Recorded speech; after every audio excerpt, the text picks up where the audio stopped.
Advisory Board on this Thursday afternoon of May 13th at 2 o'clock. Sam, if you'll go to the flag, we'll all join in on the Pledge of Allegiance. There we go. All right, everybody, just let's start. I pledge allegiance Allegiance to the flag of the United States of America, and to the republic for which it stands, one nation, one nation, under God, under God, indivisible, with liberty and justice for all. Awesome. Can I get somebody to volunteer for an invocation, a short prayer? Michael, Bruce, somebody? Anybody? I'll take it. I'll take it, Madam Chair. Okay, thank you. Heavenly Father, we come before you as servants of our country and our community. We ask that you bless this meeting, give us the words and the wisdoms to better and improve the lives of the people that we serve, the veterans. And we ask that you allow this meeting to be stress-free and functional in the service. We ask this in your holy name. Amen. Thank you, Mike. All right, Bruce, roll call, please. All right, roll call the board officers. 48, Giesler, Steve Sledgers. Here. All right, American Legion Post 14. Gene Kosarin, I believe that's the name, or I might have it wrong. Kucher, thank you. Are you here? Okay. You're here, and you don't have an alternate assigned, do you? No. Okay. American Legion Post 44, Darren Wirtz, John Rose. American Legion Post 168, no representation. American Legion Post 176, Michael Gibson. Here. Les Schreiber. American Veterans Post 6, John Lovejoy. Vanis Pratt. DAV Chapter 4, Board Secretary Bruce Moss here, no alternate. Korean War Veterans Association 321, no representation. Marine Corps League 826, primary Steve Sledgers. And alternate John Stoffel. VFW Post 4278, Shannon Roberts. Dana Difford. Here. All right, Dana Difford's here. VFW Post 7824, Board Vice Chair Michael Harding. Here. Bruce Moss here. VFW Post 12028, David Daly. Vietnam Vets Chapter 512, Greg Whitsitt. Nick Herber. Members at Law, Board Chairwoman Kelly Jones. Here. Jim Jensen. Here. Michael Langsdorf. Here. Kevin Lawson. Here. Brian McGillis. He might be late. All right. Tanya Warwick. Here. Clark County Representative Samantha Whitley. Here. Clark County Veteran Assistance Center Judy Russell. Or Sharon Tyre. Hey. One of them will get here. Do we have any guests that are joining us on our online meeting here today? Please state your name and where you're from. I'm Mallory Huerta, and I am with on the DevOps for Workforce Vancouver. All right. Thank you, Mallory. Here. Who else? Hi, Bruce. This is Darren Wirtz with Post 44. Signed in a little late. That's okay, Darren. Thank you. Do I have anybody else in our online audience that has joined us today? Last call. Hey, Bruce, John Lovejoy, AMBET's Post 6. Also having trouble getting on the internet, so I'm on the phone right now, but I'm still trying to get on the internet. That's okay. Anybody else? Final call, please. You got the Veterans Assistance Center, right? Judy Russell, you're here, and Sharon Tyre is with you? No, she's not. Okay, just Judy Russell only. All right, Madam Chair, that's the roll call of all of our members and guests. All right, thank you, Bruce.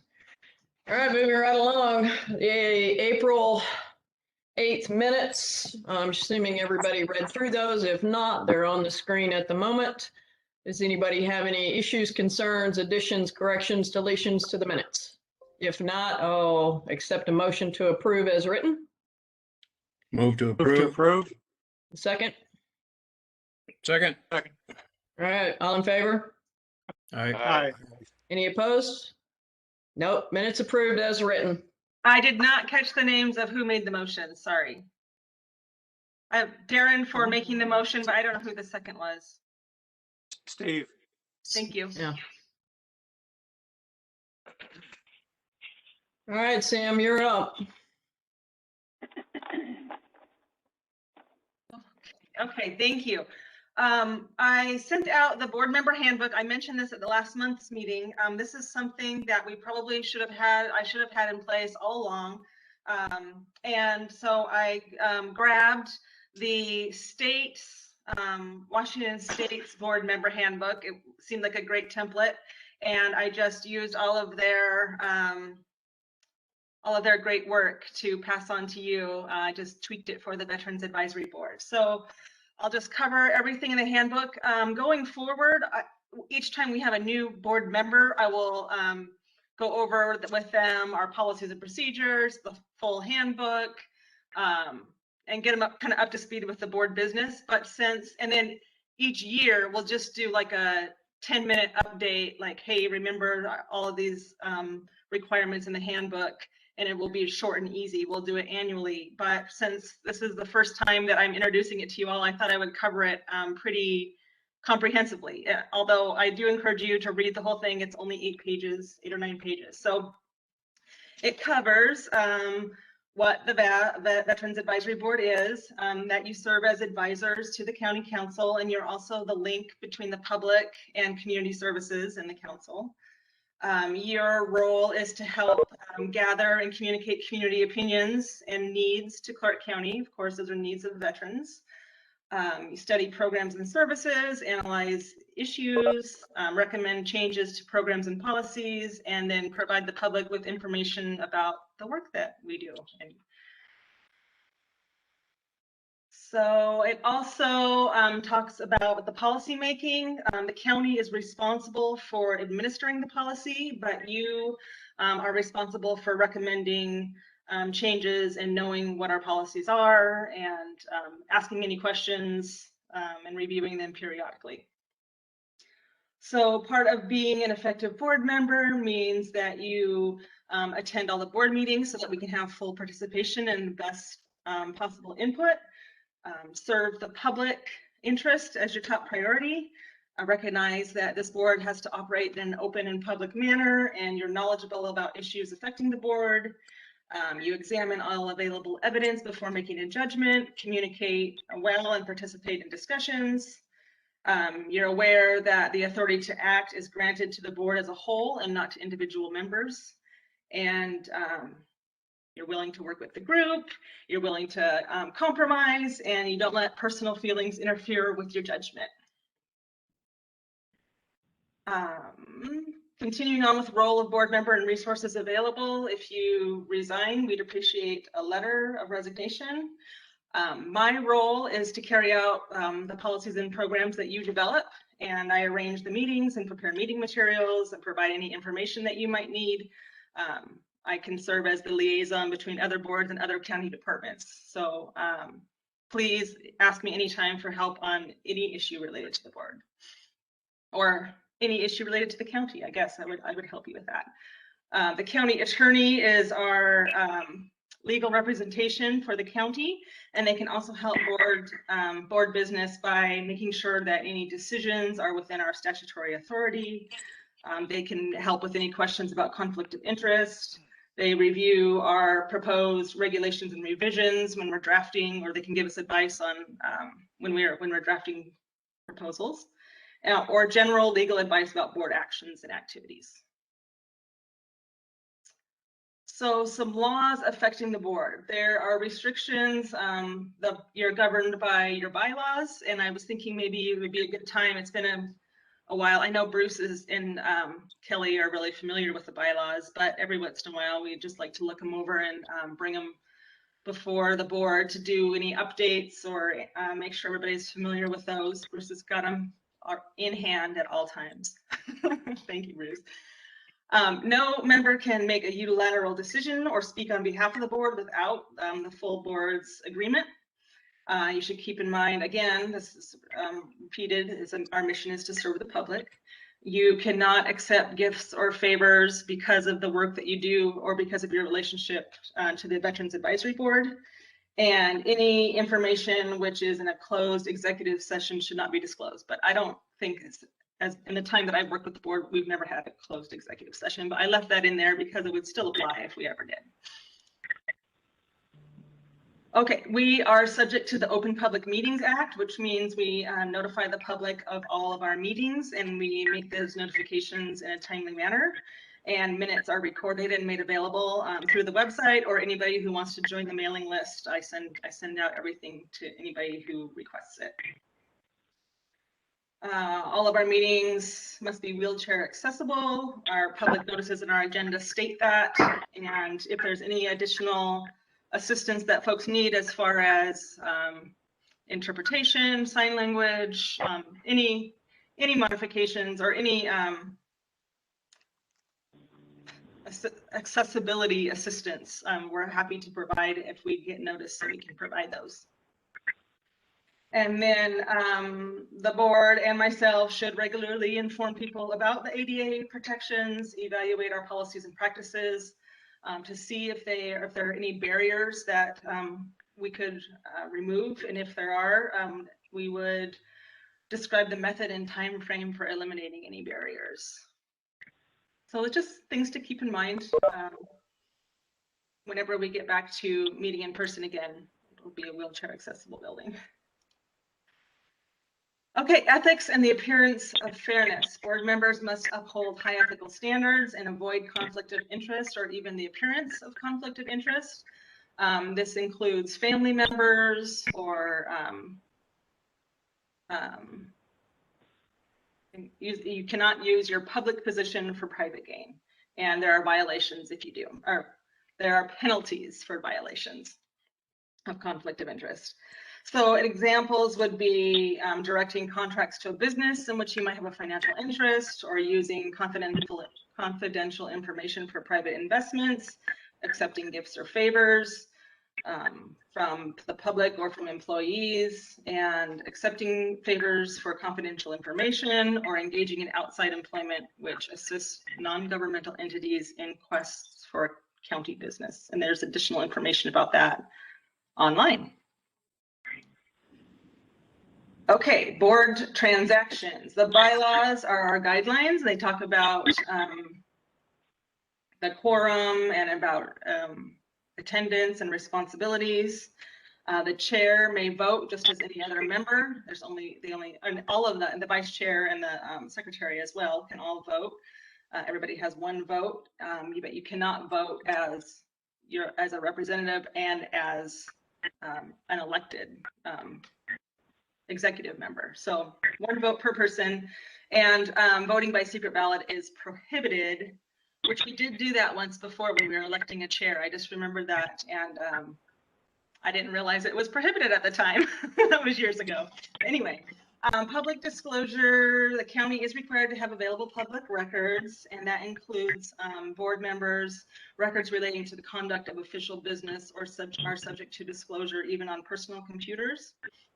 And records regarding advisory board business should be retained for 6 years. And there's additional information about disclosure requirements, or if you have any questions about that, I could sort that out. Lobbying. So you're advisors and not lobbyists. You do not try to influence the passage or defeat of legislation. And Clark County has a lobbyist who takes direction from the Clark County Council. So if there was a state or a county legislation that you wanted Clark County to take a position on, I could certainly make that request, and our lobbyist would pick up that issue on your behalf. Nobody on the board would have to lobby for any legislation. We cannot use any public facilities or funds or resources to assist a campaign or ballot proposition. And if you, the news media is usually handled by the county's public information office, and I can help with that too. I know Bruce has connections in that office too. So If the news contacts you and you don't want to talk to them about the Veterans Advisory Board, you can refer them to the PIO or to me. But if there's any information or news that the board wants to put out, we would put that out through the Public Information Office. Oh, I thought that was going to be a lot longer. Those slides were so full of text. I thought this is going to take forever for me to get through all of this, but thank you so much. And I appreciate you listening through all that. It's a little bit dry. It's mostly common sense, but it's important and we do need to review it regularly. So that's all I have unless there are any questions. Yeah, Sam, I've got two things I just want to mention to you. The first one is that I sent you an email to let you know that I consider this handbook is an extension of section 4.1 paragraph 3 in the bylaws, because I'm kind of the person who has addressing questions for the RCW codes, bylaws, procedures, and everything else, and that's kind of shared between the secretary and you as the staff member for the county. So I just wanted to put that out there. The second thing that I might want to mention, the Opens Meeting Act. Now, this is something that's kind of more pertainable to county and city governments. But if advisory board members are congregating at an event and there's at least 2 or more individuals, the way I understand under Open Meetings Act law in the state of Washington, if we start having conversations about the board when anything is not scheduled, then that's considered a public meeting. You might want to look at that a little bit more further so we don't get in trouble with talking about something right off the bat as board members, even though it's not an official meeting. We got to hang up on that a couple of years ago with the Open Meetings Act.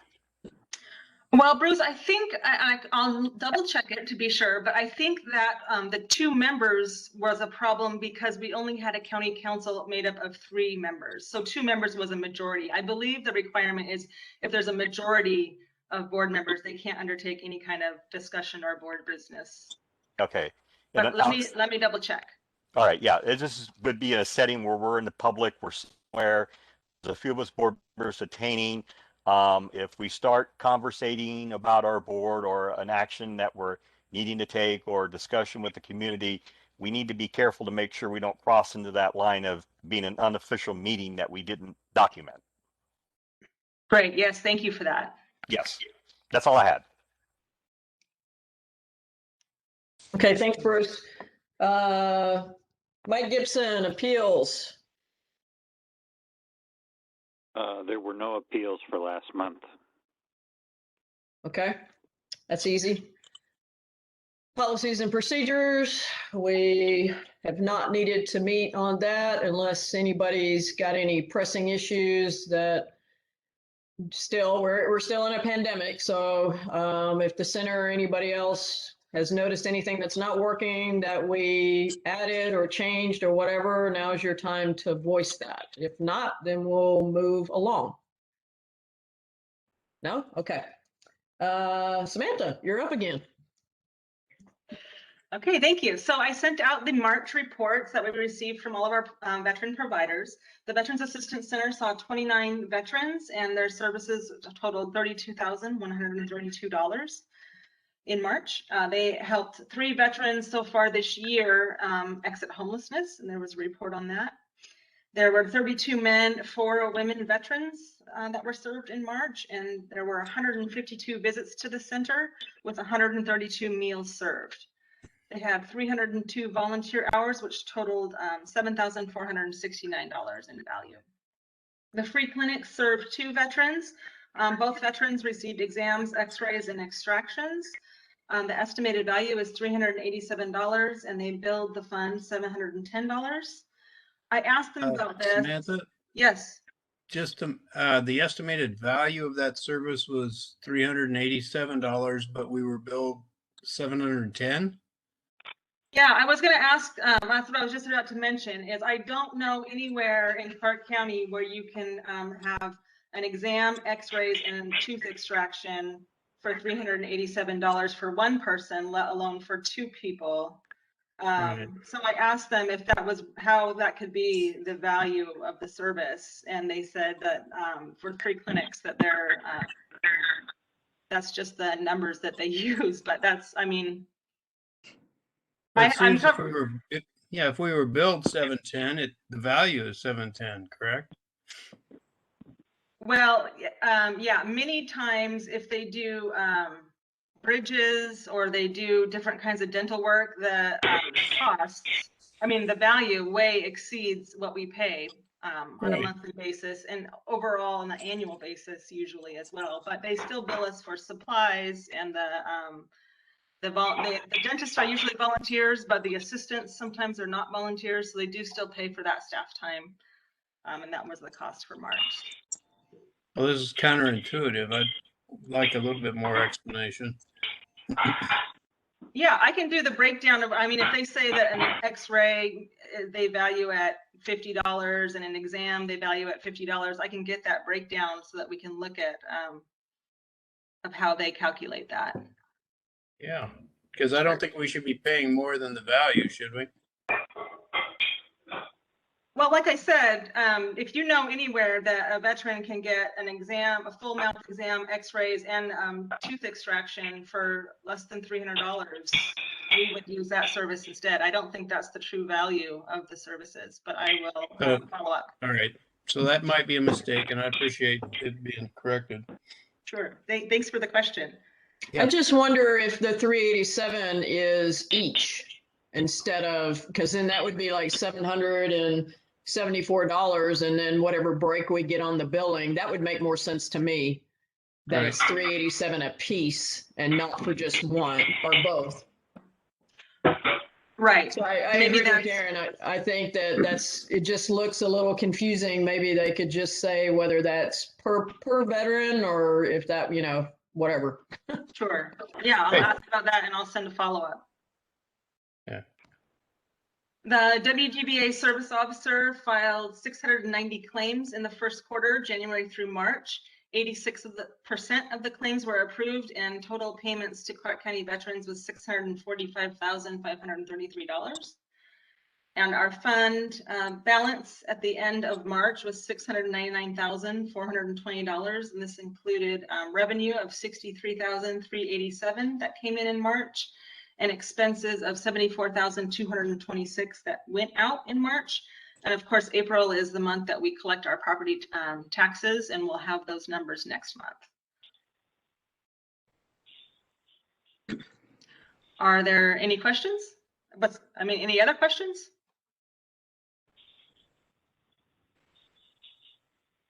No? Okay. Thanks, Sam. Judy, Veterans Assistance Center update. All righty. I have several things to tell you about today. First of all, we have hired a new CSO. His name is Patrick Martin. He's an Army guy, and he's about to get his bachelor's in business. And I think we're real lucky to get him. I think he's going to be great. And we're going to start him out part-time. And eventually, when Rena gets ready to retire, we will probably move him into full-time. Meantime, we are still looking for another part-time person. So if you know anyone, a veteran that's looking to work part-time, we are looking for someone to help with the TRAP program, which is the new federal state housing program, which I'll tell you about in a minute. So with the new housing program, it's called TRAP. It's a state federal housing program that allows us to pay up to 12 months rent in arrears. So if the client only owes, say, 7 months in arrears, then we are able to pay that 7 months plus 3 months in the future. So we are able to pay a total of 12 months, but only 3 months future. So everything else would have to be arrears. So far, on the end of April, we have helped 22 veteran families with over $133,000 worth of rental arrears and future rent. So we want to be able to assist as many veterans and their families with this program as we can. All veterans are eligible for this program, no matter what their discharge type is. So even if they have bad paper, they are still eligible for this program. So have them call us. Don't forget our new area code is 564-397-8478. And we have people just waiting and wanting to help. The stand down this year, the dates have been set for the stand down.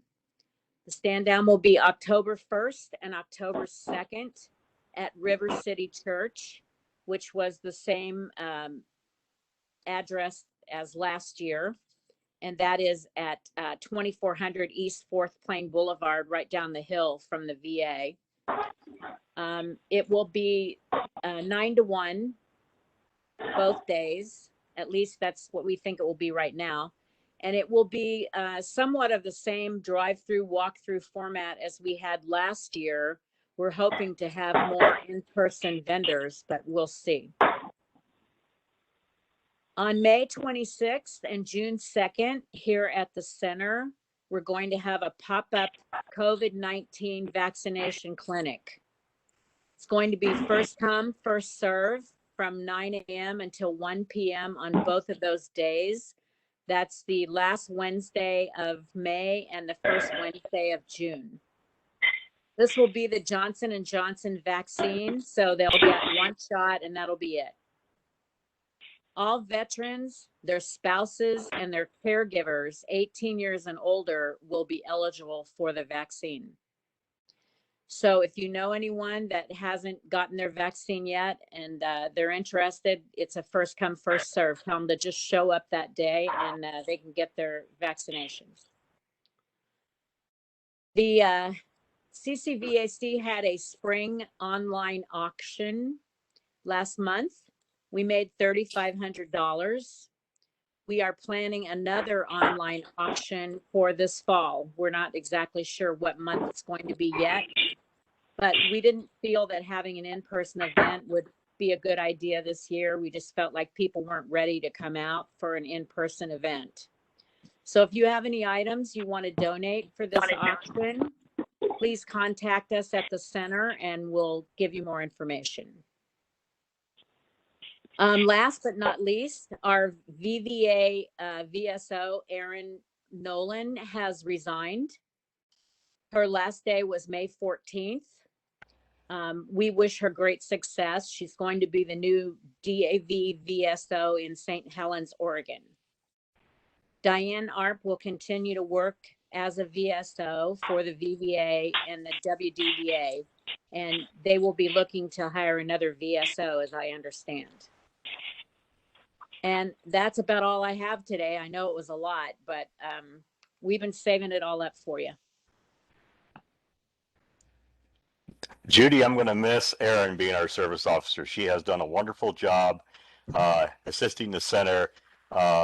She's a great gal. She's going to take her resources elsewhere, but yeah, I'm going to miss her. We're all going to miss her. Okay, does anybody have any other questions or comments? No? All right, any old business? I don't think we have anything hanging out there. New business from anyone?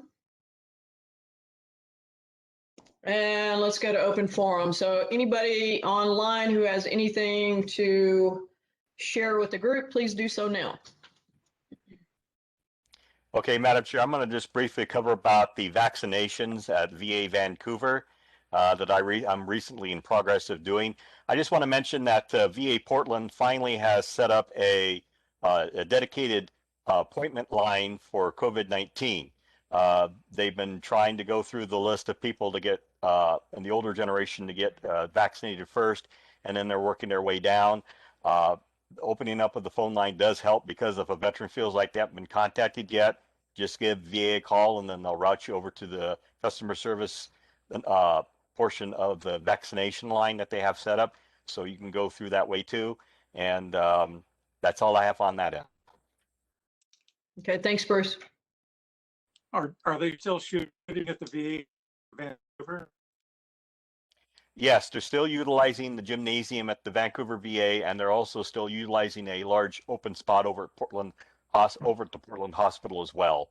And also, when you do park at the Vancouver campus for your shot, if you don't want to drive all the way around the gymnasium, you can park in the parking lot and you can take the golf shuttle over to the gymnasium and back.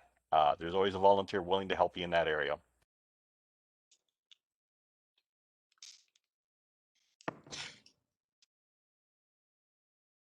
I wanted to let everyone know I sent out that car wash fundraiser that was going to be for this weekend, and Ron contacted me. Ron Brandon said that actually they rescheduled it to June 5th.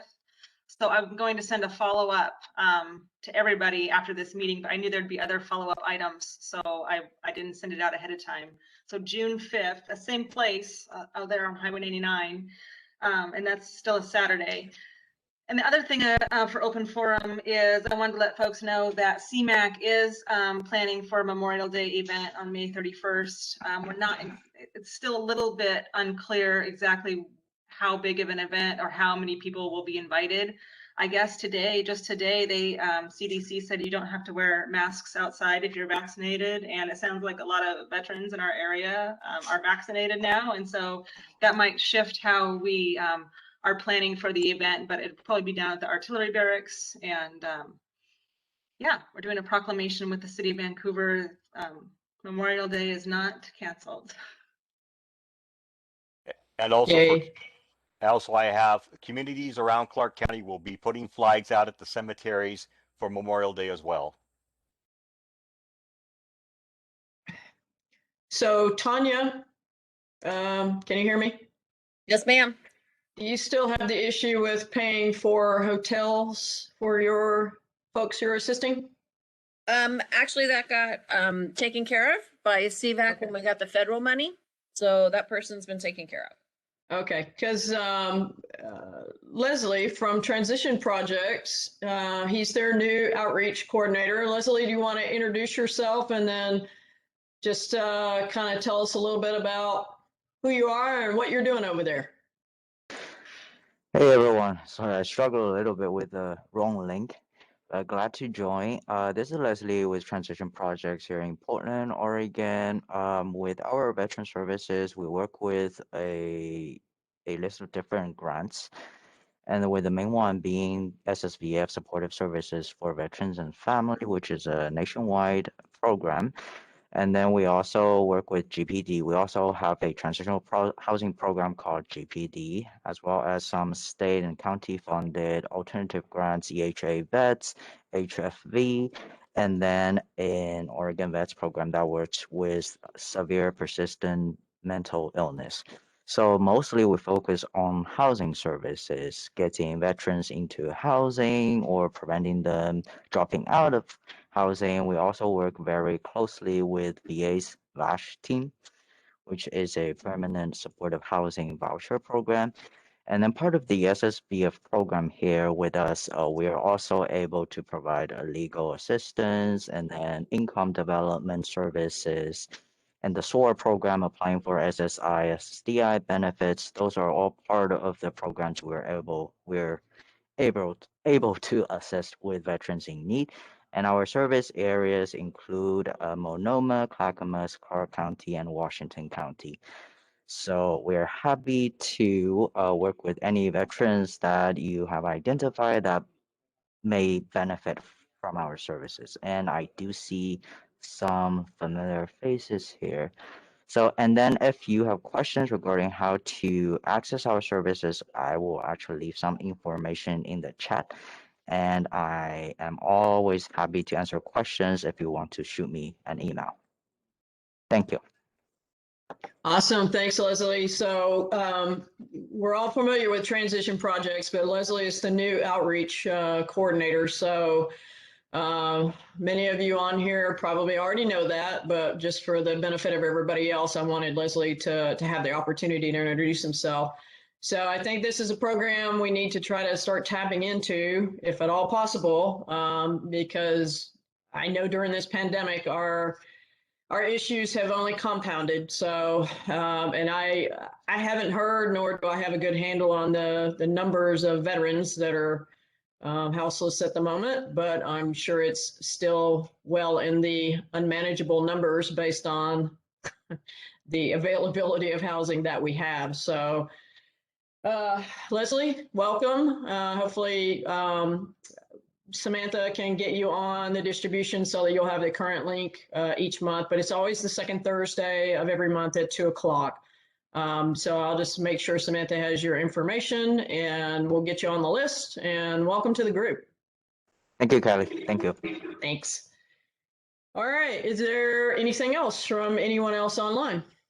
Just a note that Post 44 will be presenting our normal outdoor Memorial Day service at the city cemetery in Ridgefield at 10 o'clock in the morning. We usually have a flag raising and a speaker. And since it's tied, everything should still go on. Okay, thanks, Sarah. There's a lot of feedback on here. Anything else? Yeah, this is Gibson, Post 176. Okay.